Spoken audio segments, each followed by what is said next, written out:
look better on person than I do on camera. But we are going to be talking about dementia and communication today. And life is essentially about communication. We use communication to connect with people, to tell them what we need, to understand their needs. And we often think communication is just about talking, about what's coming out of our mouth, what we're saying. But really, that's the smallest part of effective communication that there is. Sorry, I have to figure out how to change my PowerPoint now that this came up.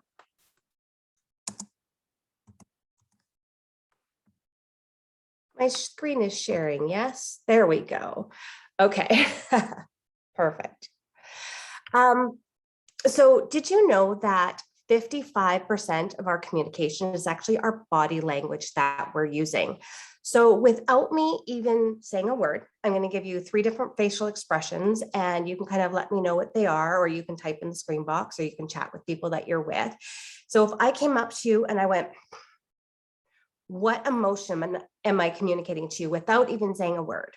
Or if I was like, oh, or if I'm like, you know, happy to see you, I'm glad you're here, I'm looking at you, I'm with you. So without even speaking a word, I've just communicated 3 different emotions, very different emotions, just through my body language alone. And our body language is head to toe. It's where our feet are pointing, what our hands are doing, if they're on our hips, if you have your hands on your hips and you have your finger up, that's very powerful body language. 38% of our communication is tone and pitch. It's how we're saying our words. So if I said, I'm fine, or if I said, I'm fine, or if I said, I'm fine, I'm fine, I'm fine. Same words, tone and pitch is completely different. They communicate very different emotions, and you're going to react differently to each one. So only 7% of the words that our communication are the words that we say. So if you look over to the side, let's eat grandma. Let's eat grandma. I'm going to assume that no one actually thought I wanted to eat grandma. It's exactly the same words. And if you really pay attention, let's eat grandma. That could be cannibalism, or for let's eat grandma is telling grandma to come and eat. So the words aren't actually as important, because even how I say them, you're kind of going to get the message. So only 7% of our communication comes down to what we say. It's how we say it and how our body language is. So communication in general is hard enough, but then when we throw things in, like dementia, it makes it even harder. And with dementia, there are 5 general truths that we sort of know about dementia, or that we should remember about dementia. The first one is that at any given time, 2 or more parts of the brain are actively dying. You're having the cells shrink, they're pulling away from each other. Dementia is progressive. That means it will get worse over time. Dementia is chronic. There is no cure. Once those brain cells have died, we can't bring them back to life. So if someone says, take a velvet elk pill and it'll cure your dementia, there actually is no cure for dementia. We might be able to halt the progression a little bit through various medications, but it is chronic. The other thing is it's both structural and chemical within the brain. So the structural part of it is you have those cells, and the cells, so they're normally here, they're very close to each other. This cell needs to communicate with this cell. And then as they start to die, they kind of shrink and they pull away from each other. That's the structural part. The chemical part is there's fluid that usually goes from one cell to the other that communicates the messages. That's how our brain works.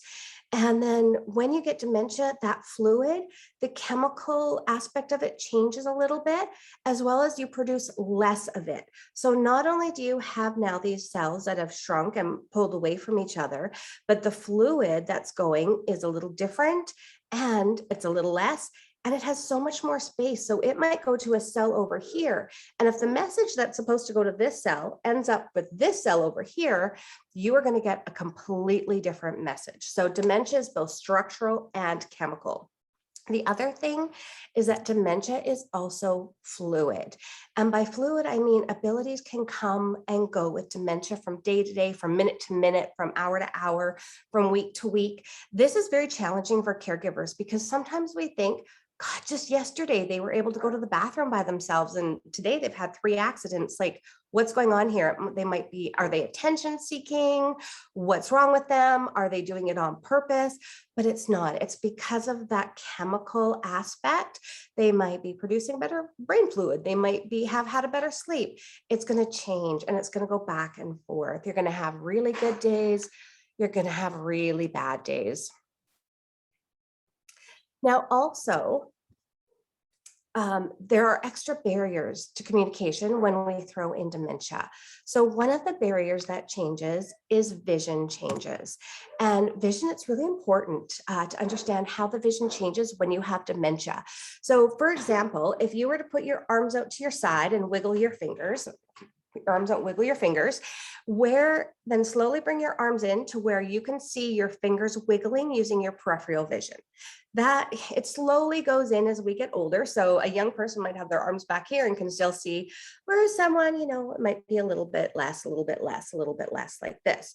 So about mid-stage dementia, people get what we call scuba vision. So their vision is, it kind of like is you have a scuba mask on, and that's what they see. They don't see things quite as well.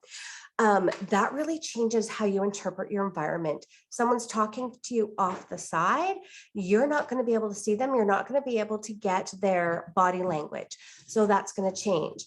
As dementia progresses, it goes to binocular vision, so even less peripheral vision.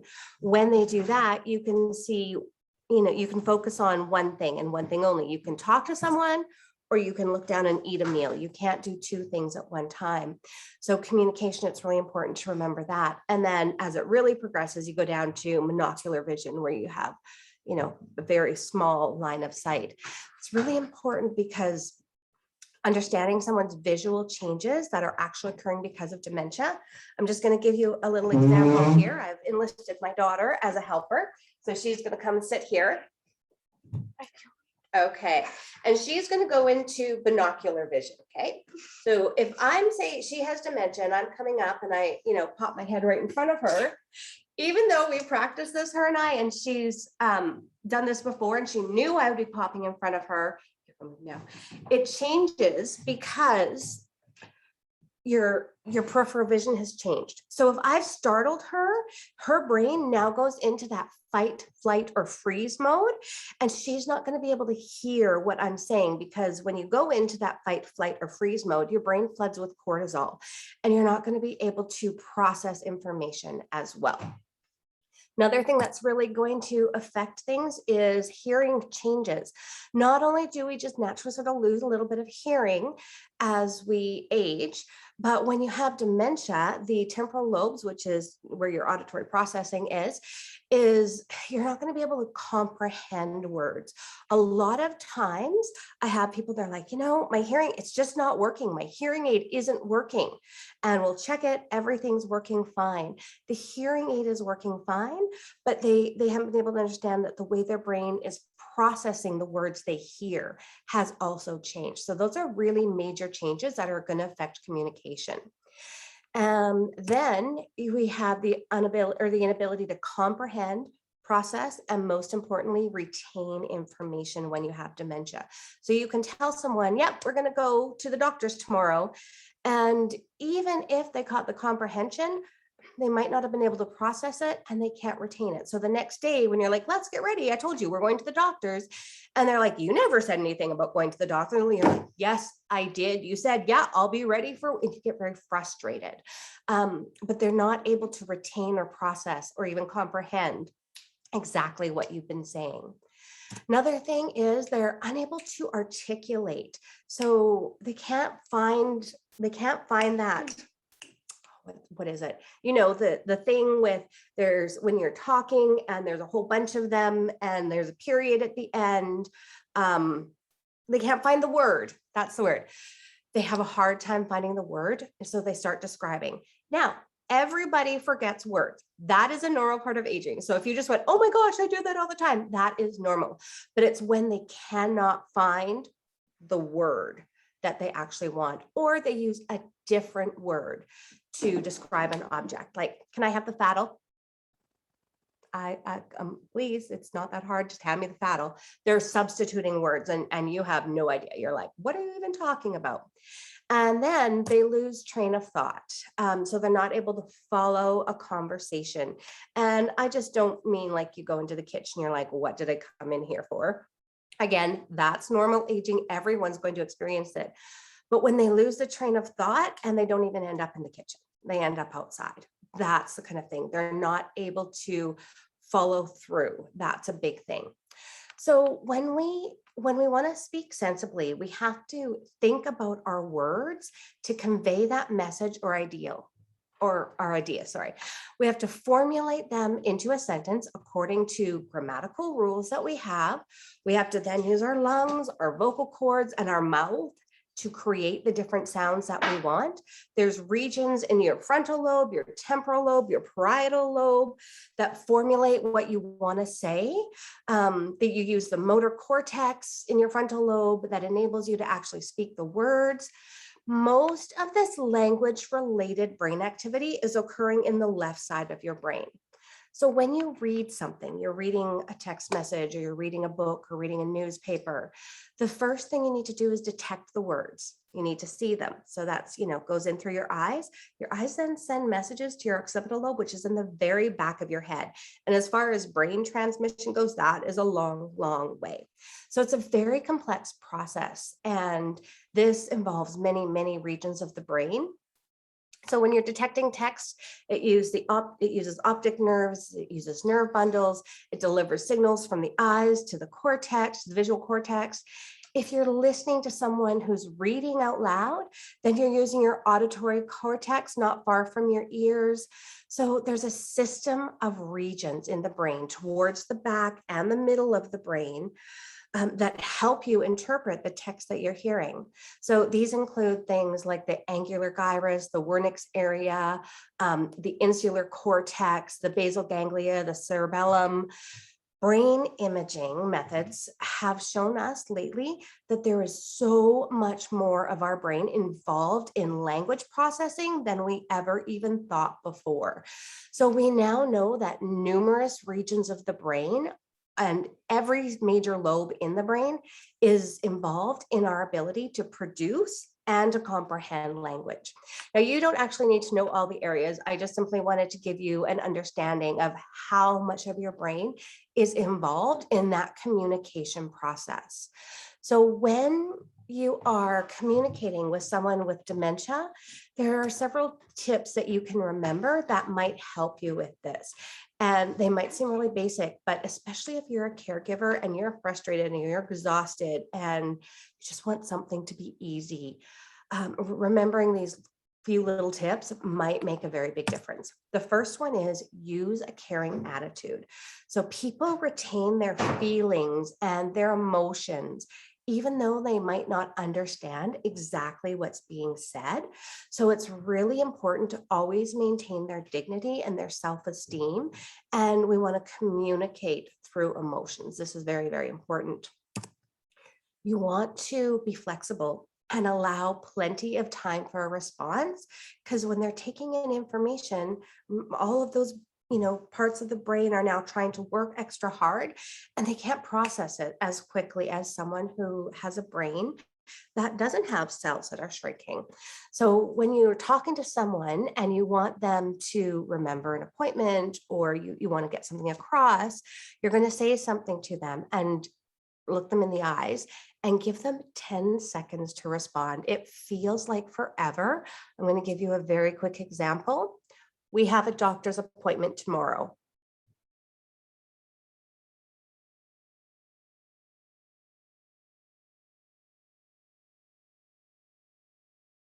It might take them that long. And even for me, I'm sitting here thinking I should start talking again. It's very awkward to have that long pause, but they really do need that time. And it is amazing how many times I've gone up to a resident and something as simple as, hey, how are you today?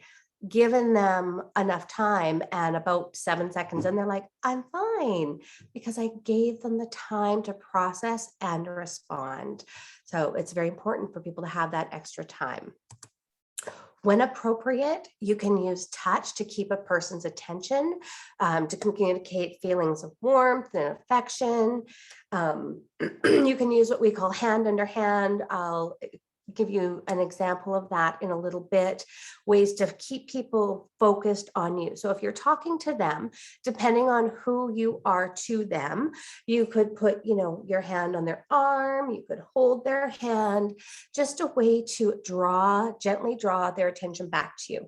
And really, we only touch people that we care about. So when you're touching them in, a safe way, they're going to respond better to you. So again, that touch stimulates emotion, and emotion is much more effective than words ever will be. Also, keep your sentences short and simple, focusing on one idea at a time. Too many facts, too many details, too many ideas is confusing, and that's a surefire way to exacerbate memory loss. So for an example, if you're saying, okay, let's stand up, we're going to go to the kitchen and we're going to do the dishes, then we're going to go for a walk and we'll get some ice cream on the way. All they might have caught was stand up, go for ice cream. And then you're trying to get them to do dishes or go to the bathroom or something.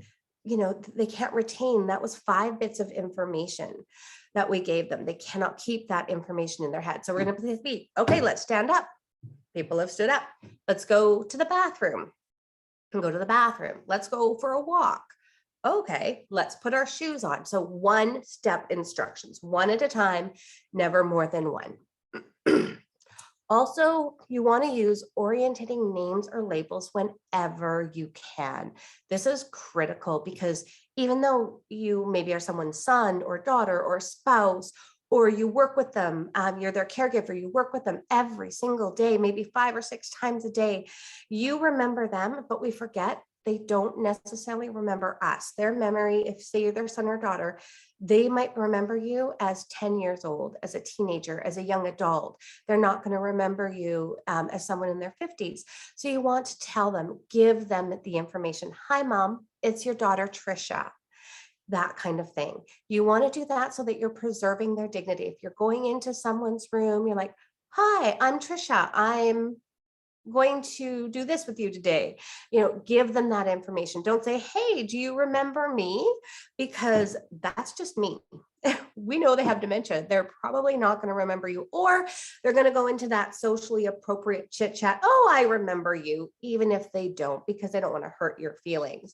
So you're walking down the street with your husband and you run into a lifelong friend.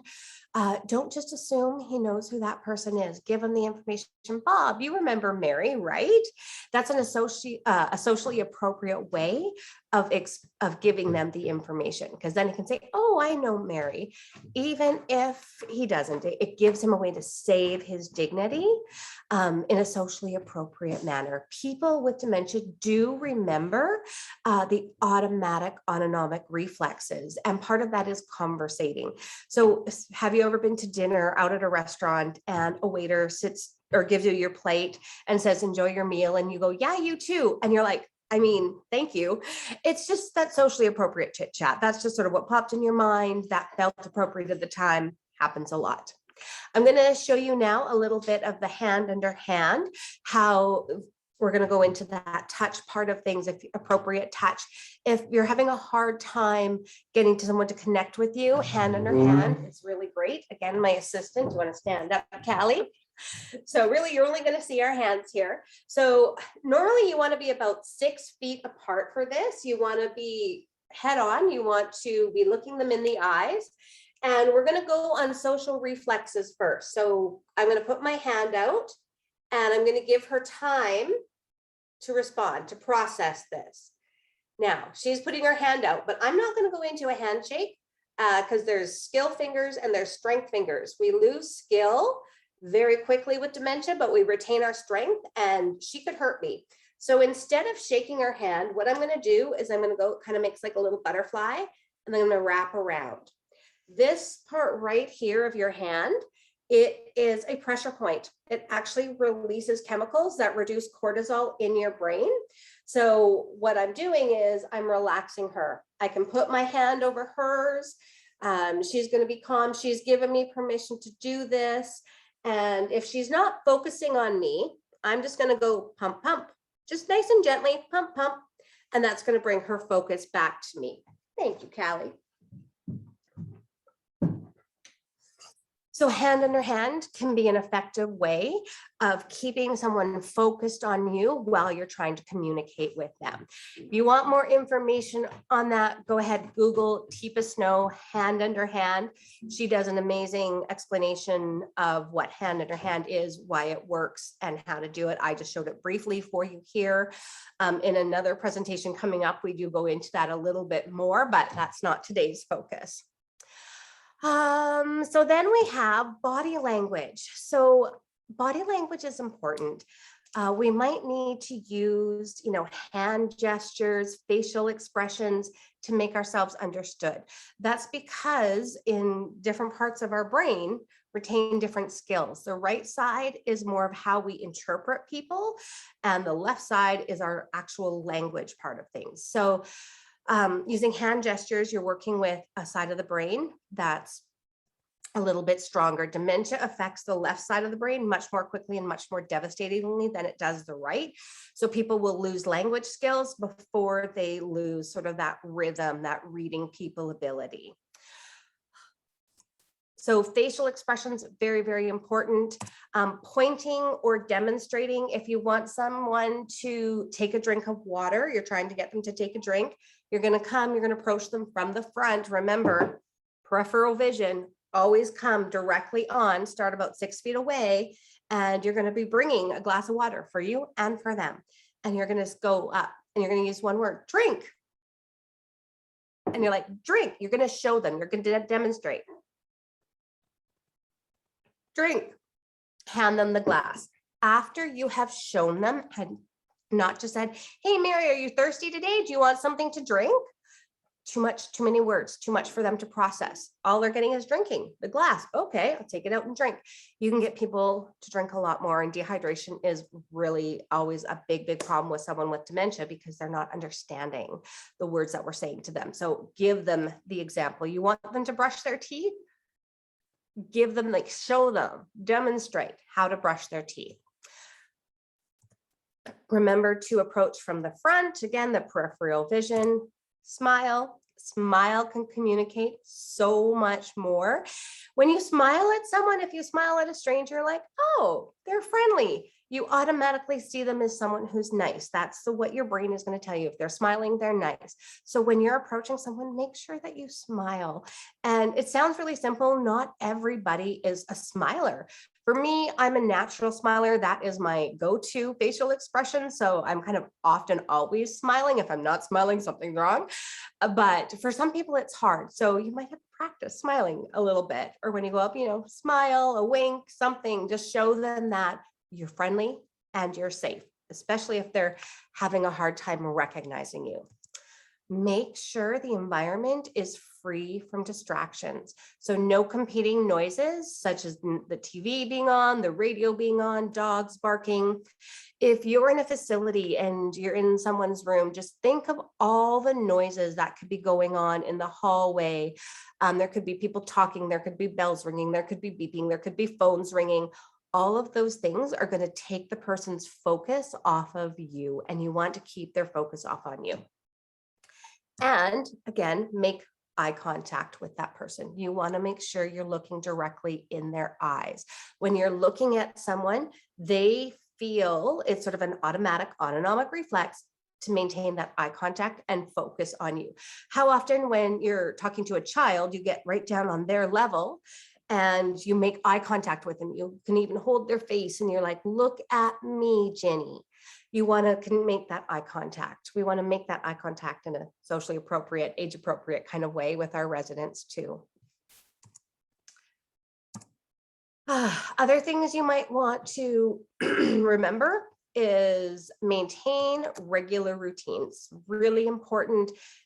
People thrive on routines, even if they're not always a routine person. If you maintain a routine and don't change their routine, if they used to bath every Sunday at 6 o'clock and trying to get them have a shower on a Tuesday morning, that's really going to be challenging. Try and maintain their routines as much as you possibly can. Keep a consistent approach. So you want everyone to be approaching that person the same way. This is important. If you have someone who has a reactive responsive behavior, or what we used to call an inappropriate behavior, you don't want, one person getting angry at them. You don't want one person getting embarrassed and kind of squeamish. One person saying, "Oh, it's all right," and laughing at it. You want to maintain the same consistent approach so that they're getting the same messages. Because even when you have dementia, you can form new memories. It's just a lot harder. It takes a lot more repetition, and you want to base it off of emotion. So if someone is doing something that's say they're taking food and throwing it on the floor, you would want to just say, that makes it really hard when I have to clean up the floor. You're working on emotion, because then they're thinking, oh, well, I like her. I don't want to make more work for her. But again, over and over and over again. So keeping a consistent approach, very, very important. Make sure you include the person in discussions about them. Don't talk about them like they're not there. That's it. They are still there, and that's dehumanizing, and they lose their dignity. So you want to make sure that you're talking with that person, not about that person. And it's hard because it's sort of our natural go-to a little bit to, if it's just too much work, I'm just going to tell the doctor all these things rather than ask them. But instead, when you're at a medical appointment, say, "Bob, would you like to tell the doctor about the heart palpitations, or would you like me to?" Giving them that option, it just makes it so much easier, because then he's given you permission to talk to the doctor when he's in the room about him. If you can, ask your loved one in a specific way how they want to be helped. This is primarily something you would want to do earlier in the dementia process. Okay, you're having a hard time finding a word.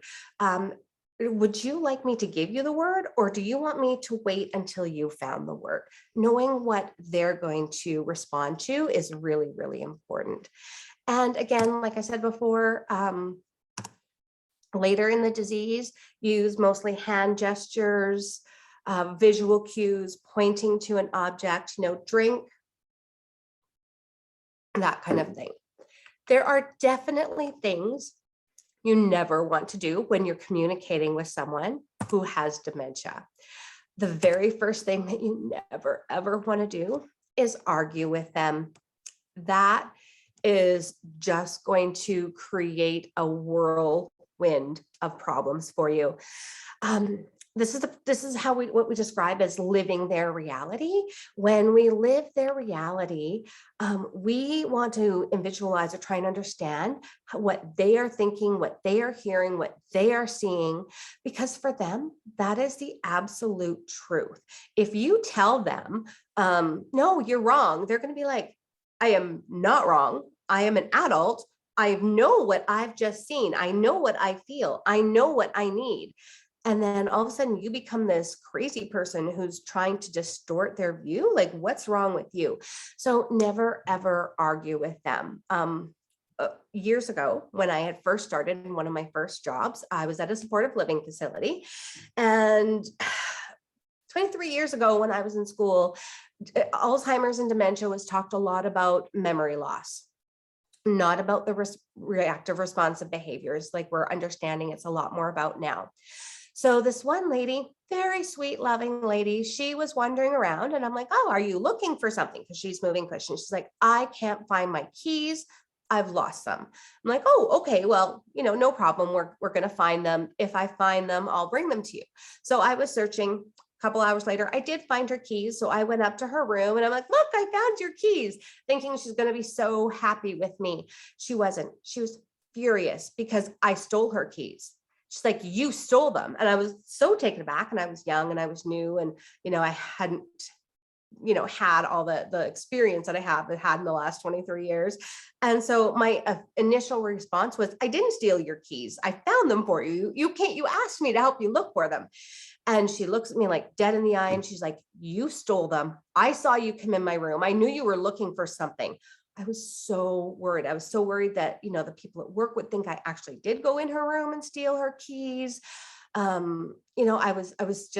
was panicked and I got defensive. And now looking back, she was confabulating, because with her dementia progression, she didn't remember that she'd asked me to look for her keys. So when I brought them to her, her initial reaction was, my keys aren't here. How did you get them? You must have stolen them. Her brain did something, it's actually called confabulation. She had an end result that I had her keys. So her brain filled in the gaps for her. And by doing that, she would accuse me of coming in her room, taking her keys and stealing them.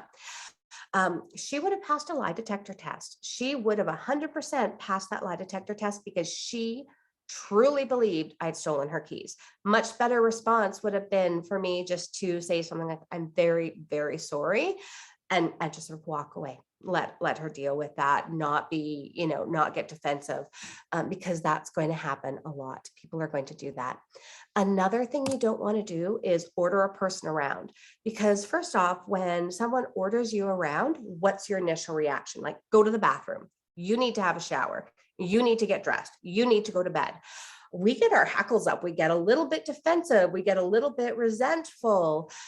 Really interesting fact is, did you know that the way dementia regresses the brain, so the way dementia progresses, is very similar to the way a child or a baby's brain starts to develop.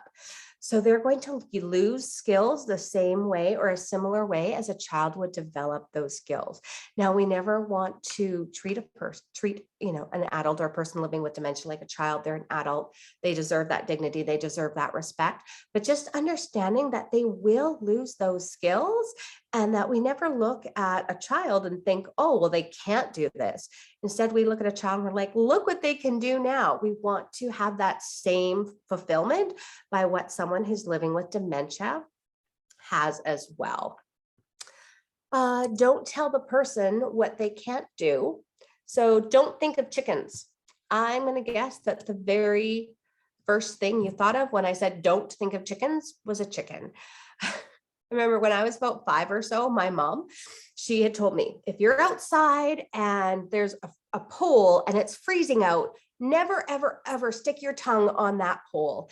Your tongue will stick to it and you'll have to rip it off, and you'll be, you could lose half of your tongue. Well, guess what the very first thing I did when I saw a pole in the middle of winter? Absolutely.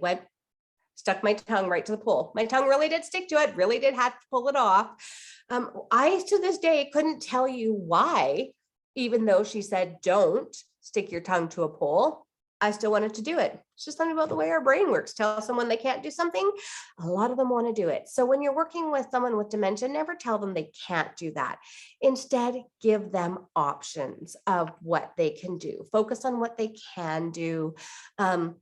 If they're saying something like, oh, I want to go for a walk, I want to go outside, don't be like, you can't go outside, you're going to get lost, I can't trust you by yourself. Well, that's going to, yes, I can. I'm an adult. I can go for a walk if I want to. So instead, give them an alternative. Offer them a different suggestion. Something like, oh, I love going for walks with you. Let me finish this and we can go together. You're not saying no. You're giving them, the emotion of, this person wants to spend time with me. I'll wait for them. Or something like, what really needs to be done? The leaves in the backyard desperately need to be raked, and you're the only one who can do it properly. Building them up, giving them an alternative. Never be condescending, using that tone of voice. And sometimes I hear this in care facilities. You want to make sure that you're making sure your tone of voice is appropriate, that it's respectful. Being a caregiver is really hard. It is really, really challenging. It's frustrating. It's exhausting. And past communication styles play a huge role when we're talking to someone, especially when we're at our wits' end. So if we're talking to a spouse and we're upset, we're frustrated, we're at our wits' end, we just don't have the energy anymore, we're going to revert to argument context. I told you, you need to. So we just want to make sure that we're not being condescending to the people that we're communicating with. There was an actual study done on caregivers for people who are living with dementia. And so these were usually a spouse or a child. And it was found that they had consistent high levels of cortisol in their body. So cortisol is a stress hormone. When we get stressed, it floods our brain. Cortisol is good if we're, like being chased by a tiger or something, because we need that cortisol because we need to run away. But when you're living with huge amounts of cortisol in your brain all day, every day, you're not able to get rid of that cortisol. You cannot be the best caregiver that you want to be. And the reason we're caregivers is because we want to be caregivers. So after the end of that study, what they did was they set a reminder for the caregivers to take 10 deep belly breaths. The yoga style, belly out, belly in. You want to aim for 6 breaths a minute. You want to exhale longer than it takes you to inhale. You want to do that 10 times a day. They found that when caregivers, because they had to set the timers because as caregivers, we're going to forget to care about ourselves. So when you have the timer set, they did that 10 times a day, and they found that those cortisol levels completely leveled out.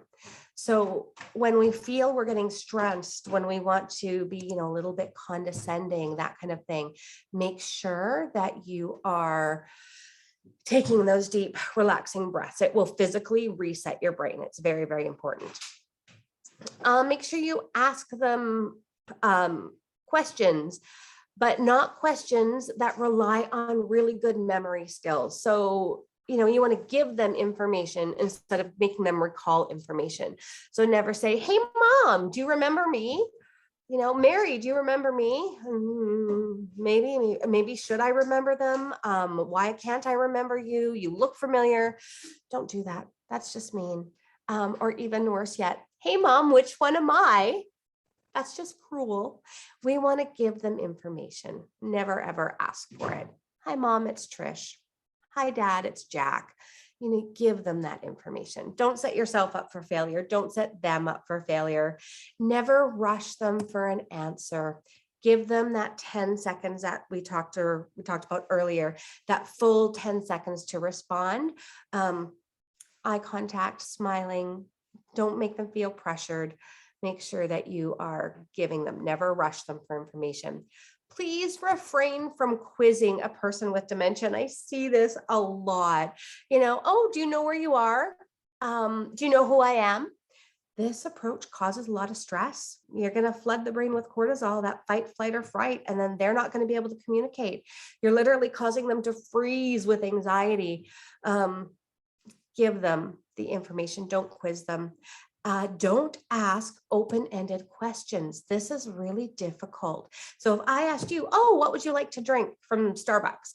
You'll eventually come up with it because your brain, it's an open-ended question. Your brain can figure that out. But when you have dementia, those processes are damaged. So we need to be asking them guided questions. So instead of saying, "What do you want to drink?" you're going to give them choices. "Would you like something hot to drink or something cold to drink?" Something hot. Do you want coffee or tea? You want tea. Do you want black tea or an herbal tea? Black tea. Do you want cream or no cream? Do you want sugar or no sugar? It's going to take you a few extra seconds, yes, but you're going to be able to include them in the conversation by giving them 2 options, not a plethora of options. So that's really important to remember that.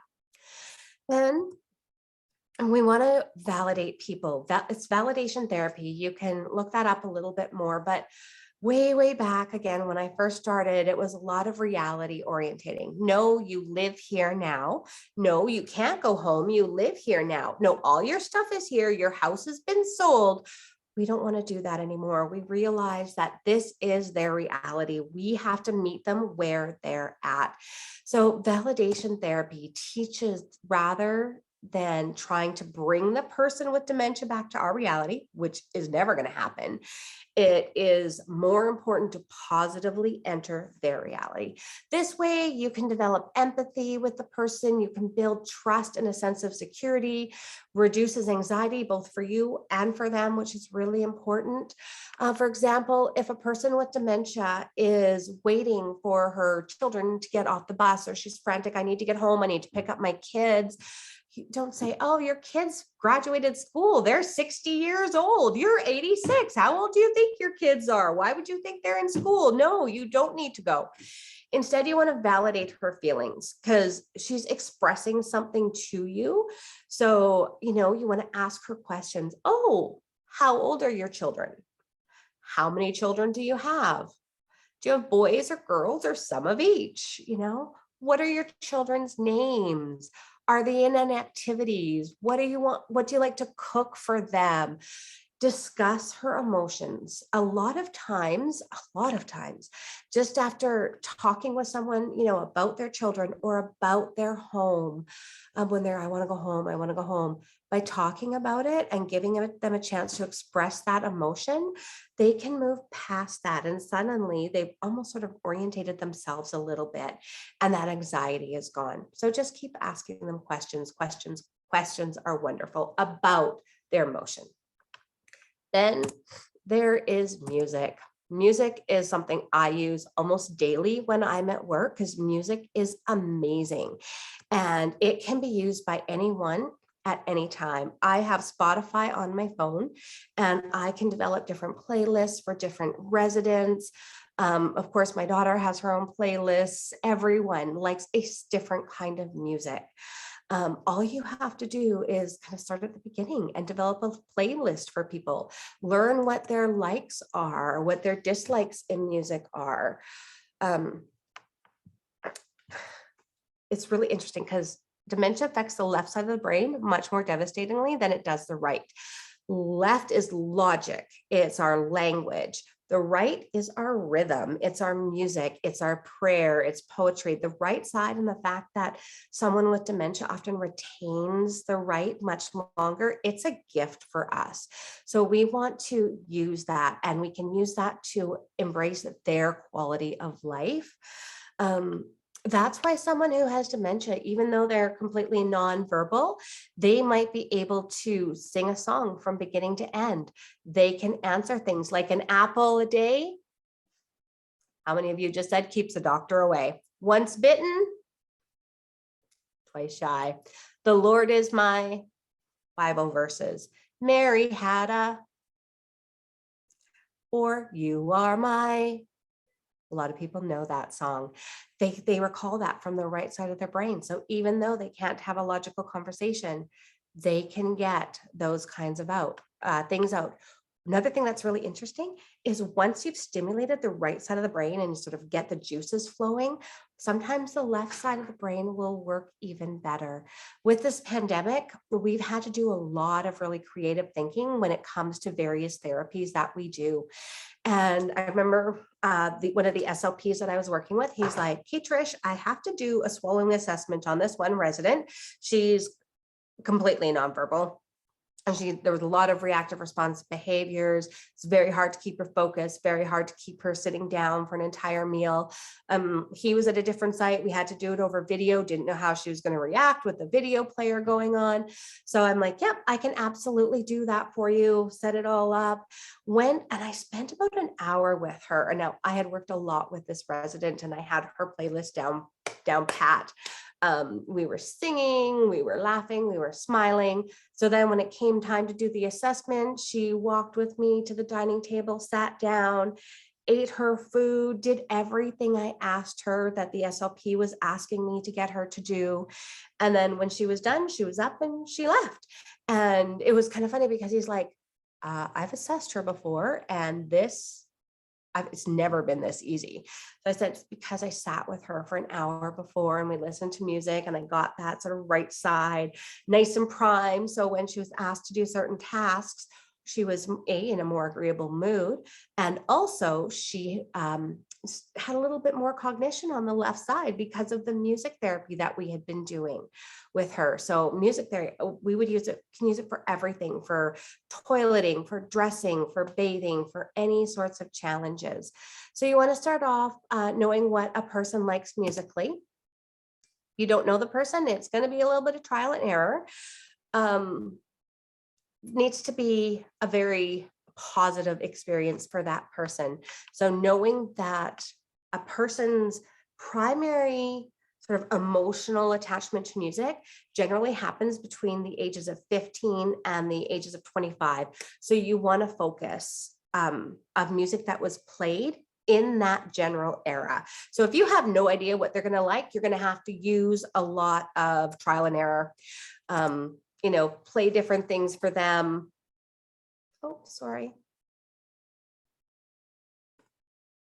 Play different music for them. Start with a song. If they're, say, 75, you want to look at music generally from 1961 to 1975.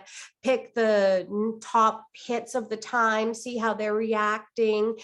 Do they react to country, R&B, rock and roll? Are they tapping their feet? Are they smiling? Lots of times I go and I play music for one particular resident, but I look around and another resident's tapping their foot because they're just enjoying the music. So read body language. Again, that's 55% of communication. Really, really important.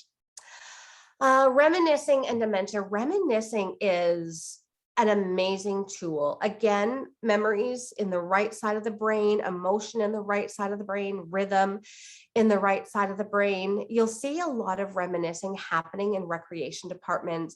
And it's not because it's easier. It's not because it's something they can do. There's actual therapeutic reasons behind it. When you get people to recall memories, it's very important and very impactful for them. I remember once I was leading a group and son came in to visit with his mom, and instead of taking her out of the group, he just joined her in the group. And I was going through a memory book, so I'm giving different questions. I'm asking people, do you remember when? Does anybody, remember first time you went to school? And his mom started sharing all of this amazing information, and he was laughing, and then he'd go, "Oh, Mom, also, do you remember about?" And then she would laugh. And after the session was done, he came up to me and he was kind of almost a little bit teary-eyed, and he's like, "Just need to say that was the best conversation I'd had with my mom in years," just because she actually shared information. So getting someone to reminisce is very, very, very powerful. Even if they can no longer talk, having things that you can share with them, they will still remember. I remember one of my mom's favorite stories about her mom, and I noticed that my Auntie Grace is on this, so she might laugh a little bit about this too. My mom was talking with her mom, and my grandma had dementia. And so she was kind of almost at that non-verbal phase, didn't say too much. And my mom made a comment because she was talking about her brothers and sisters, and made a comment about, "Oh, Mom, but all of your children were angels. We know that." And my grandma, clear as day, looked at her and said, "Not that I ever knew." And my grandma always had an amazing sense of humor. And to this day, my mom still laughs about that story, because just that reminiscing, talking about her brothers and her sisters and some of the trouble that they got into, innocent trouble they got into as kids, sparked enough in my grandma that she gave her, 5 full words, a full sentence, which is kind of amazing. So you can do things to spark reminiscing, like making a "This Is Your Life" book, a memory book. This is a chronological history for the person living with dementia to help them reminisce, and it provides information for caregivers. This is really important because as caregivers, we want to be able to go in and interact with them. And because you're not always, family's not always there, especially with the pandemic, the more information we have about who that person is, the better we can interact with them. Also helps people, that are coming in for short periods of time to do care for them.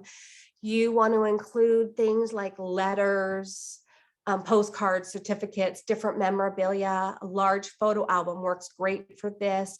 Protective sheets that cover each page. You can use photos.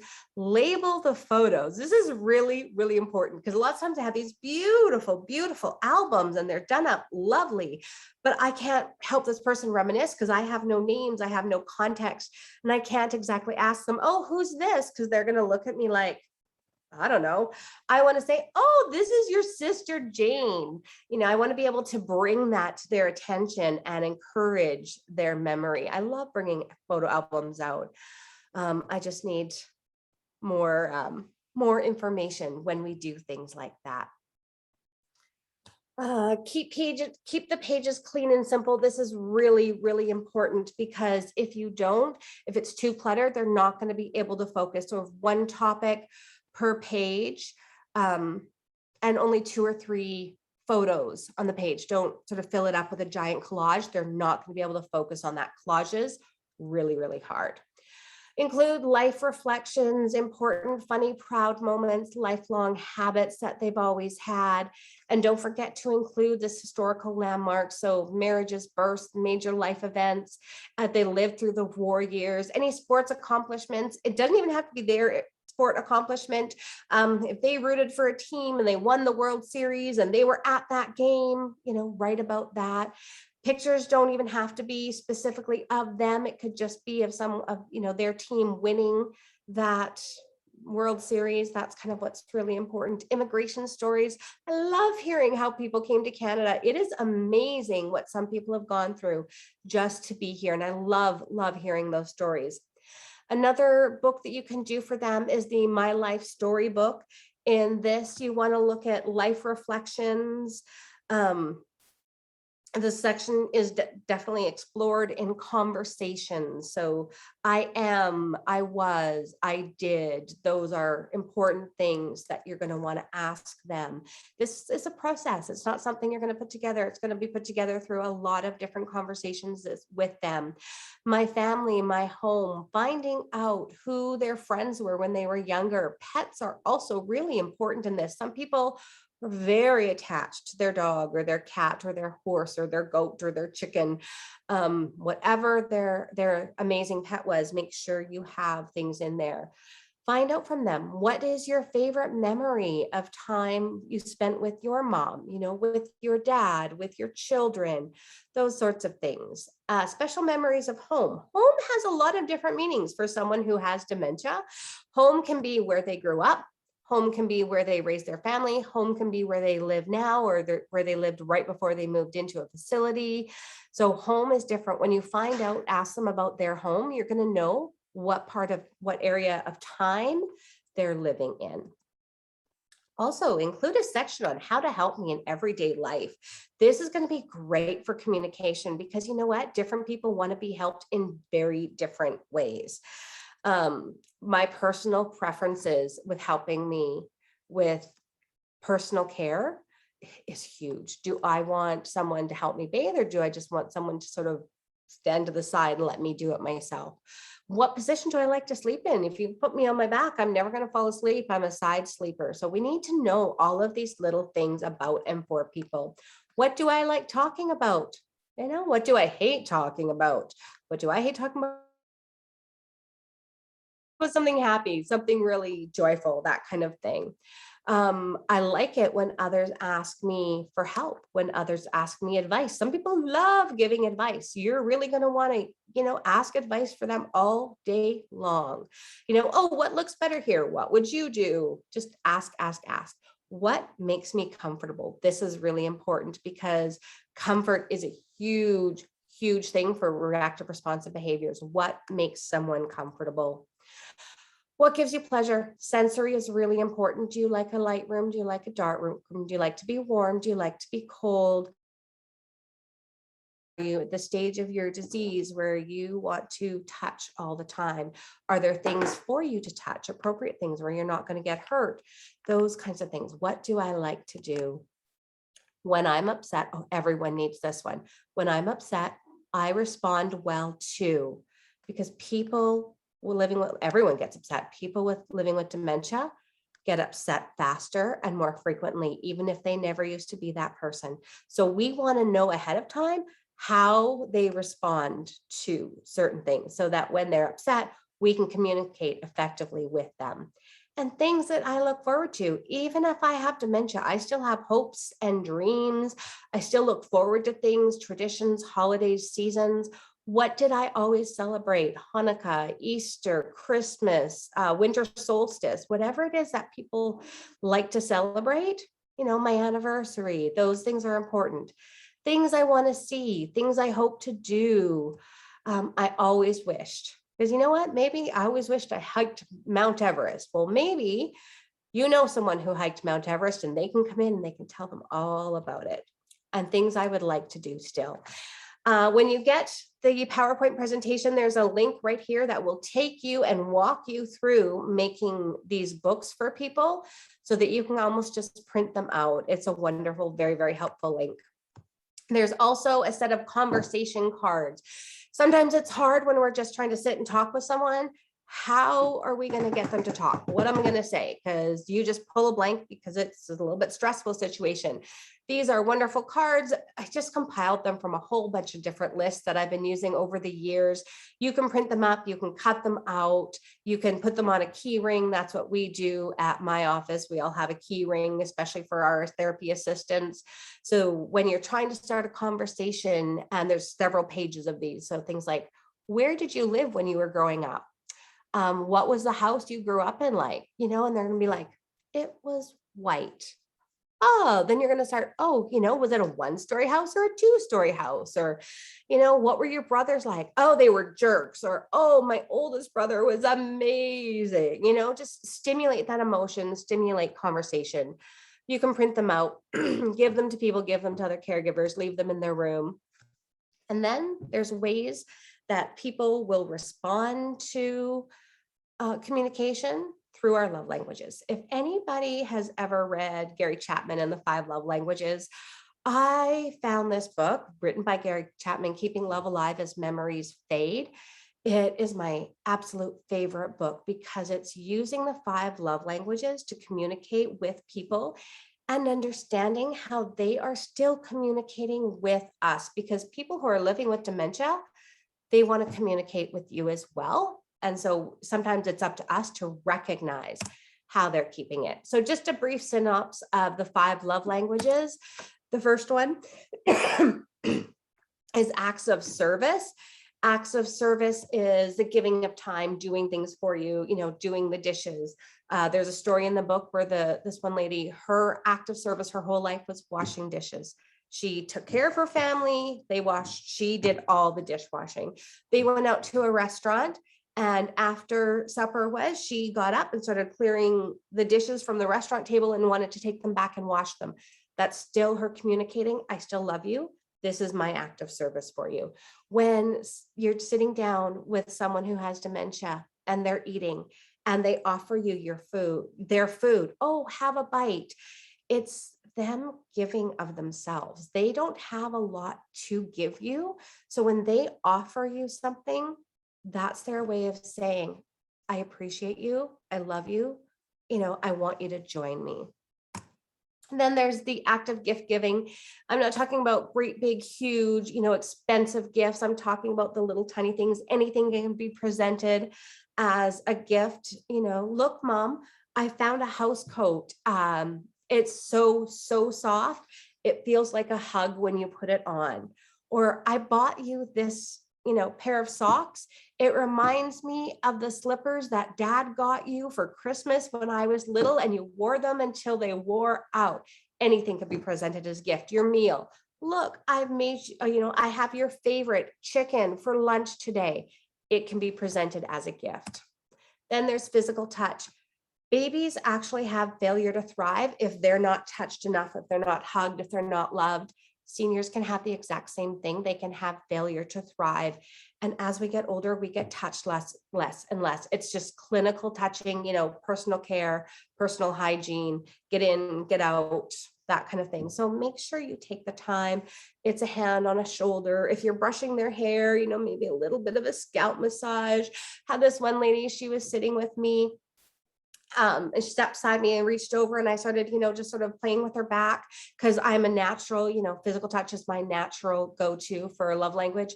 And she's like, oh, do more, do more, do more, scratch my back. So she had me scratch her back for like 5 minutes and loved every minute of it. We all know how good it feels when you get our back scratched, but when you're 85, 90 years old, not a lot of people going to scratch your back for you. So make sure we're touching. And when they touch us, to understand that's important. Quality time. Be present. Don't be distracted when we're spending that one-on-one time with people. Words of affirmation are another one. That's like, you are amazing. You're the best part of my day. Explaining to people why you love them, why you care for them.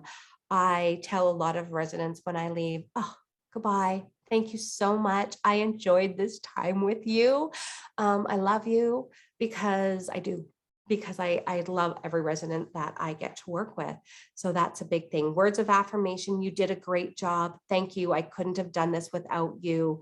And when you hear those words, when a resident is saying thank you with, they're not being prompted, that is them using a love language to try and communicate with you. When you get this, there's a link. You can take the love languages quiz if you want, find out what your person's love languages are. We usually act primarily out of 2, but we need all 5 to thrive. And go ahead, it'll come with this PowerPoint presentation that can be emailed out to you. So thank you guys so much. I have thoroughly enjoyed talking to you. I'm going to open, I know it's 2 o'clock and a lot of people are like, oh, I got to go. But if anybody has any questions, I would love to hear them. Thank you. Thank you so much, Tricia. That was fantastic. There is actually one question in the chat box, if you wouldn't mind taking a peek at that one. And I know it's from a few slides prior to this. It was where I lost it now. I had it a second ago. Sorry, I just have to go and find it. Will this affect their annual cognitive screen? So quiz pattern questions. I'm not 100% I understand the question. So Lakshmi put that in. If you wouldn't mind unmuting yourself, and you can probably ask that question a lot better than me reading it. Hello, everyone. I'm also trying to find the chat box. My screen won't let me in. Here we go. Hi, do you guys hear me? Yes. Hi, Tricia, nice presentation. I should thank you for that. It really helped me to really revisit all those language that we use in dementia care.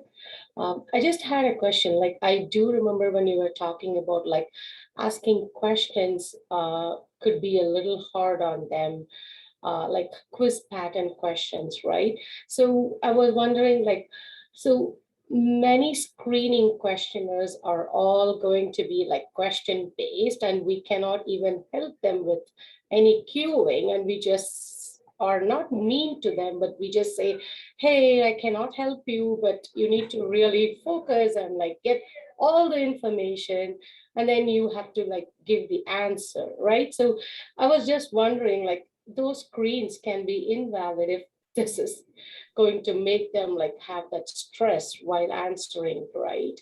So it can, it absolutely can. You're 100% right.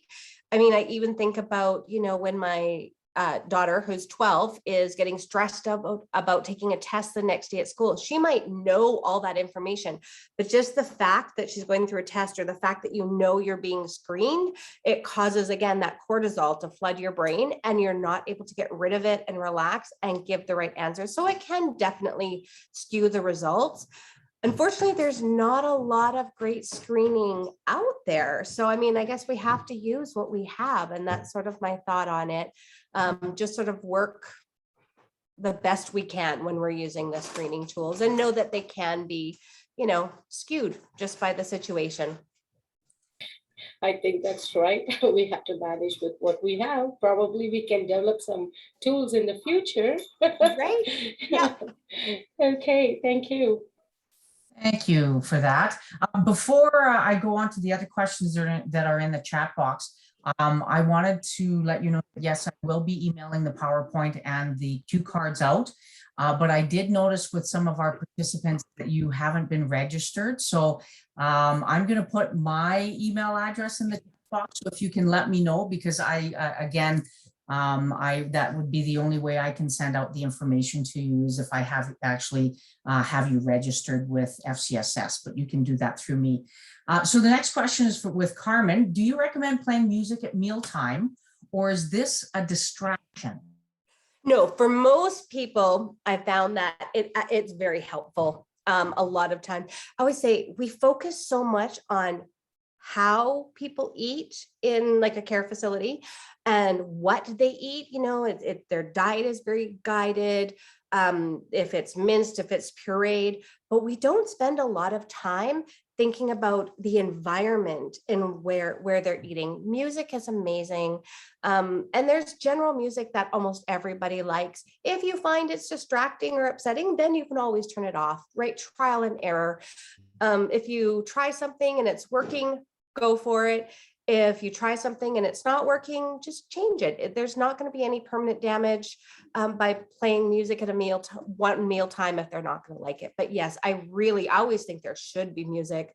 Have Google playing. Google Homes are so cheap right now. They're like $40. And you can ask Google to play any song and the staff get into it and they like the music. It's amazing how many times I'm playing music for someone, even at lunch, and then the staff starts singing along. Just that whole fun, loving environment. Music is amazing. Great. Next one is with Lisa.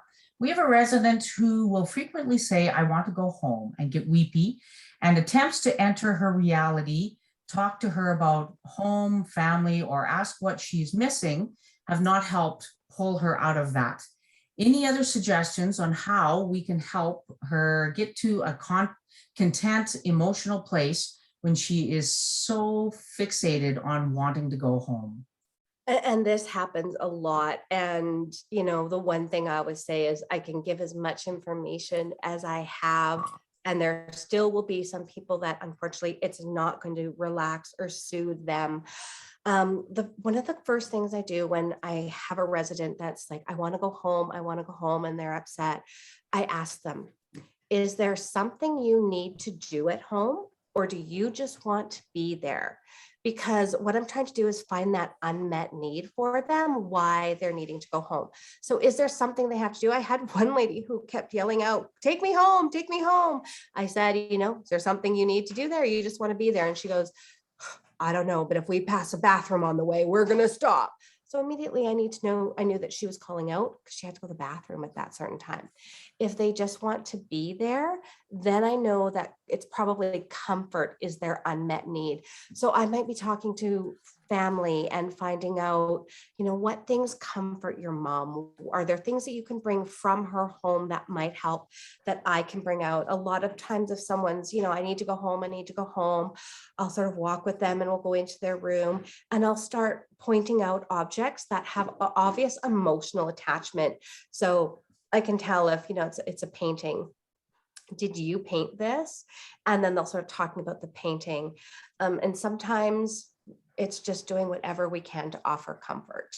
Again, I know that's not always the greatest answer, but when you're working with dementia, sometimes things work amazingly. Sometimes they don't work for that person, but just trying to find out when they're asking for home, what their unmet need is, if it's physical, if it's comfort, if, you know, something along those lines. You're always welcome to call me or email me, and we can go through that specific person and see if there's anything that we can pick out that might help them as well. And this is to answer to add to what you had commented with Lisa's question. Hi, Lisa. We have always tried to give them some tangible candy or snack, give our hands to hold, a warm blanket, which really distracts.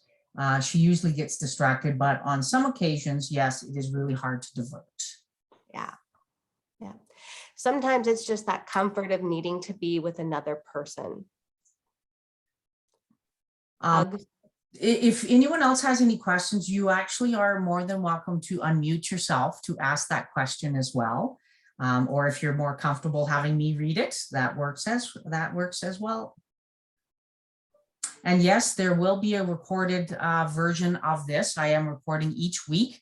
And once it's put on, we will also send that out, and you're welcome to share that with family and friends or colleagues, whatever you would like, if they would like to be able to watch the weekly sessions that Tricia is doing for us. So any other questions, anyone? Or comments, stories?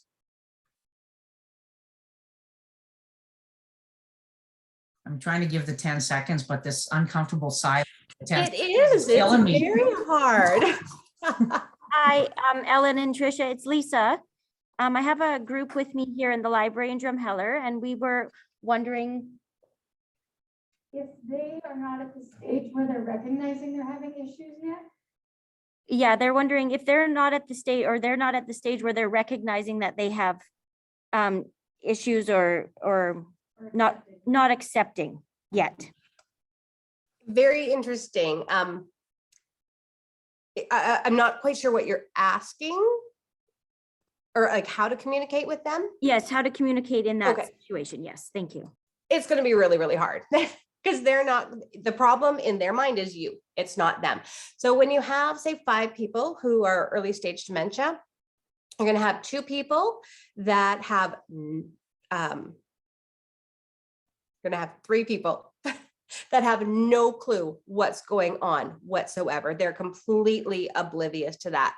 You're going to have 1 person that is aware and is going to try and hide things. They're going to be the people that are really good at, post-it notes, writing themselves notes, trying to keep their memory. And then you're going to have 1 of those 5 people who will actually discuss that with you. I think I'm having memory issues. So for the 3 people that have 0 cognitive awareness, it is really going to be a challenge, and it's going to have to be based on who that person is, because different people are going to respond differently. A man will obviously respond differently than a woman. If you take 2 men, one who's very easygoing or one who kind of, has been a little bit more abrasive his whole life, they're going to, hear and see things differently. They're going to respond to you differently. What I would need to give you better answers is an actual scenario.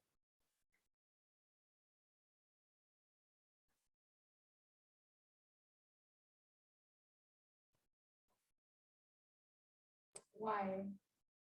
This fellow is doing house renovations, and he's confused.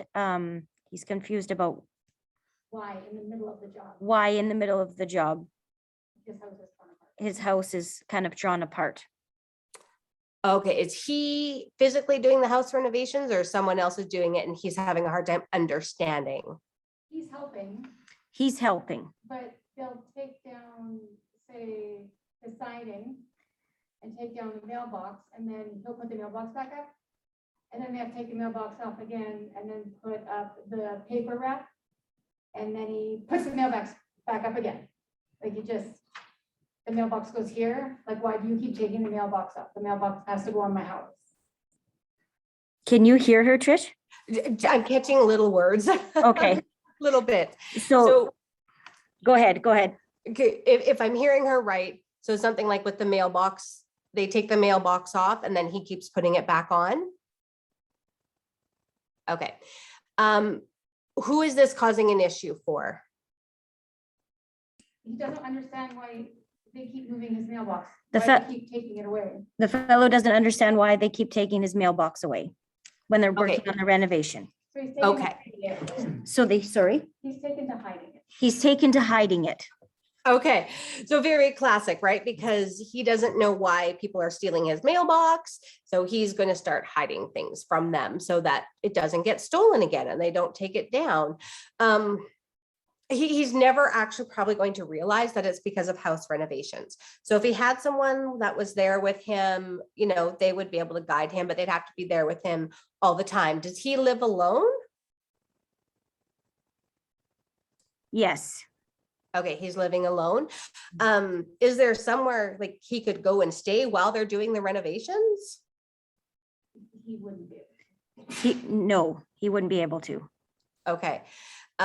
Is that I would maybe leave a sign that describes, so, you know, where the mailbox is, something like a sign that says, the mailbox is being fixed. It will be put up, you know, on whatever day they're putting it up, depending on where his memory's at. It will be put up again tomorrow, because it's always tomorrow, depending on the progression of his disease. So notes like that could possibly help. Notes, you know, on his bathroom mirror. So when he wakes up in the morning, house renovations are happening, so that he's not, you know, thrown off when he goes downstairs. Things like that. More than happy, give me a phone call and we can go over all of these scenarios and some things to try. There's never going to be one magic fix, but I might have things we can try. Great, thank you. I'll provide your information to her. Thanks, Tricia. All right, thank you.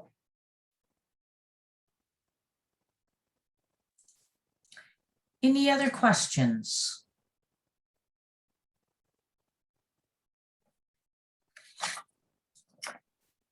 All right, well, I think we'll leave that for today. Thank you so much, Tricia. That was fantastic. Thank you guys. Thanks everyone that came. And I'm looking forward to next week's session. I'm sorry, I'm just, I can never remember the name sometimes. So next week, we're starting again at 1 o'clock next Friday, and that is on September the 24th. And Tricia will be talking about dementia and everyday skills. So I hope that you will all be able to come and join us again next week. And we'll see you all then, and have a lovely weekend. Thank you, everyone. Bye-bye.